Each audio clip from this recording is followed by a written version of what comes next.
52 times a year. The week is done and over with before you know.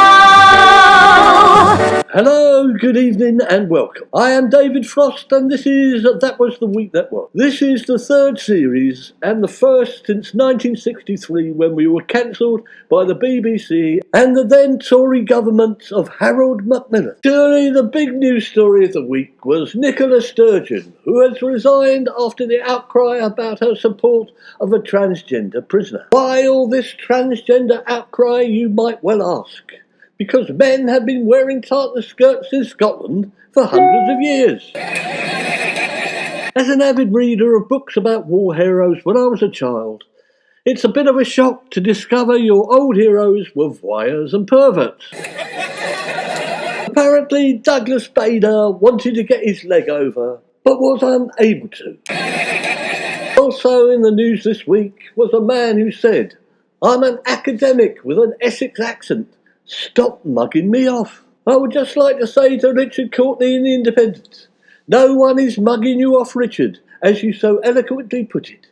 It's years of your paranoia telling you what you believe people are thinking. Get over yourself. It is, however, a bit of a shame because the working class were the last group of people we were allowed to make fun of. And now some food for thought. The Mars Wrigley Company were fined this week after US workers fell into a vat of chocolate. It is rumoured that it was the 30th time that the pair had accidentally fallen into the same vat. One of the highlights of this week for all you lovebirds has been St. Valentine's Day.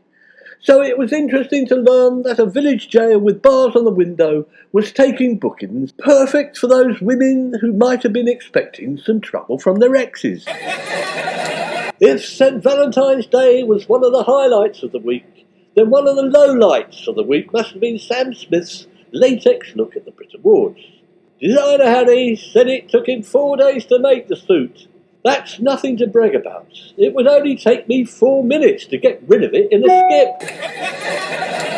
There were some supply chain issues for Easter this week, when 200,000 cream eggs were stolen in an extravagant plot. Apparently the police had been working on a tip from the Easter Bunny.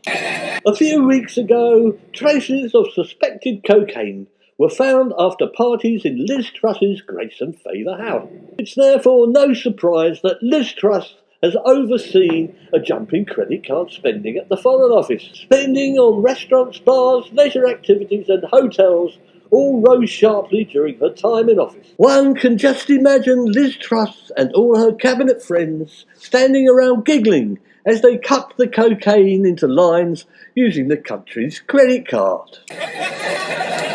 Also this week in Cornwall, more than 500 people in Lostwithiel took part in a music video to try and find a doctor to join the local practice. Apparently the singing was so bad, Cornwall Hospital requested the whole village to attend an ear, nose and throat clinic. However, despite their best efforts, even Harold Shipman is believed to have turned the job down. Writing in the Evening Standard, Ben Wallace, Defence Secretary, said there are no signs of aliens after the UFOs were shot down in the USA. No sign of aliens, eh? It's because you've killed them all, Ben. No wonder they don't visit here. On Wednesday, we discovered that singer Sam Smith is the new Michelin Day. When we saw him on the Brit Awards red carpet, dressed in a dynamic Harry outfit. Whatever you do, for God's sake, don't misgender Sam when you address him. He doesn't, however, seem to mind you dressing him extremely badly in whatever rubbish you can lay your hands on. There was a new kid on the Tory block this week when Lee Anderson was elected Vice Chairman of the Tory party. The papers said Lee Anderson's support of the death penalty is from the National Front's playbook.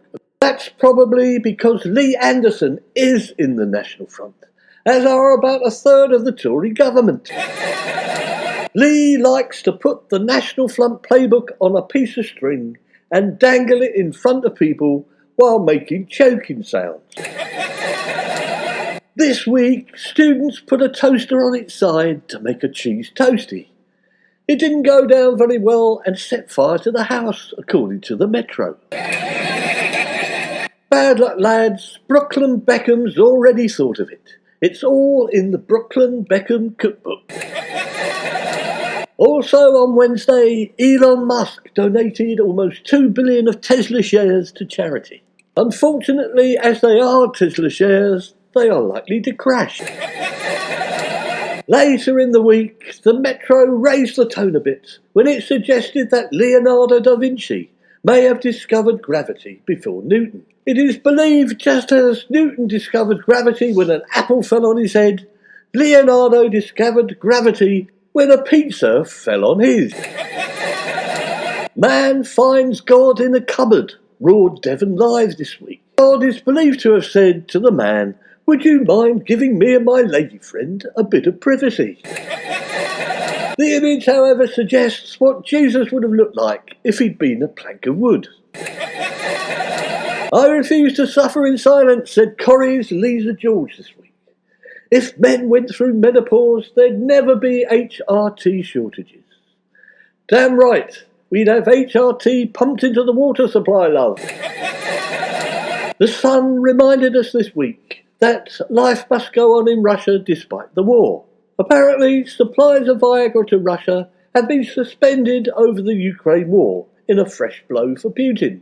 As a consequence, Russia is suffering stiff casualties and making hard work of it all. The Mirror carried an exclusive this week. Boris and Carrie Johnson viewed a £4 million magnificent 9-bed mansion in a hunt for a forever home. Boris needs a forever home. Yes, 3 meals a day, water and nice walks in the country on a lead. This week, some armed robbers disguised themselves as elderly people, but DNA in the disguise gave them away. Still, at least they'll know what they will look like when they come out of prison. The Daily Star said this week that Sir Alex Ferguson hit me with a cricket bat after I told him I was moving house. That's a surprise, isn't it? Who knew that Alex Ferguson owned a cricket bat? Apparently, Manchester United fullback Wes Brown played at silly mid-on for the rest of the season. There is now a viral AI chatbot to reflect users' political beliefs, after criticism of left-wing bias meant we could now get the original programme supplied with a left-wing or right-wing bias. So, artificial intelligence arrives and looks at all the news reports and tells us the truth. Yet the far-right libertarians scream left-wing bias, which confirms they are telling lies, just as we thought. Shoppers were shocked on Saturday after a horse was spotted browsing the aisles in a local supermarket. The horse was, however, accompanied by its emotional support human being.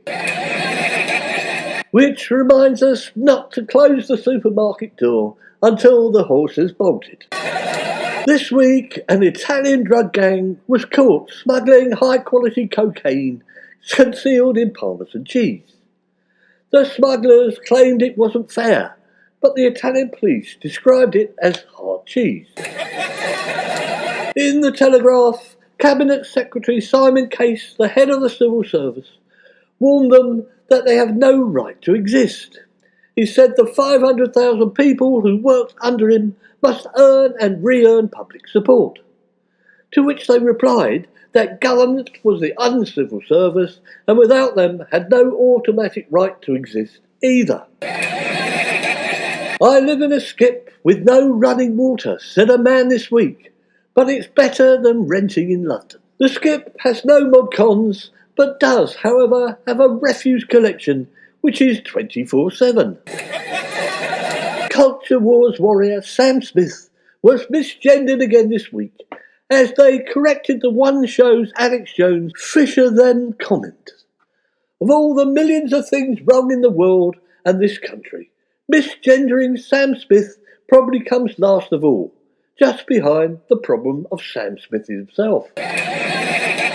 Tory Tory Vice Chairman Lee Anderson says he's not a lunatic for demanding the return of the death penalty. Which is good news for us because, as he's not a lunatic, there's no good reason not to hang him. Sadly, Nicola Sturgeon has resigned after the outcry about her support of a transgender prisoner. Why the transgender outcry, we ask ourselves? Men have been wearing tartan skirts in Scotland for hundreds of years and thoroughly enjoying themselves into the bargain.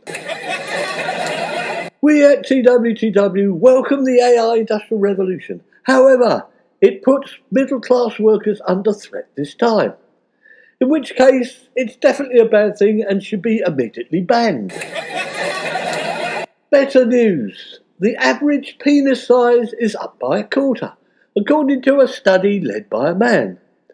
Whilst a similar study led by a woman found the penis size had increased by an insignificant amount. Whilst a similar study led by a woman found that penis size didn't matter after all. Are you looking for a job? The cannabis industry is hiring in New York apparently. It's the only job where you don't have to turn up for work and looking stoned and slurring your words are essential. Finally this week, Meghan and Harry had a roasting from South Park cartoon, teasing a wry smile apparently from Prince William. Prince William is South Park's biggest new fan. William also owns West Park, East Park and North Park, along with Hyde Park, Regent's Park and St James. Well, this has been David Frost on That Was the Week That Was. So goodbye, good evening and see you next week.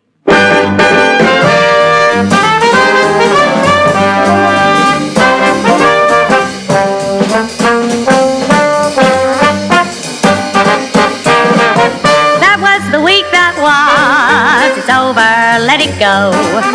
52 times a year, the week is done and over with before you know.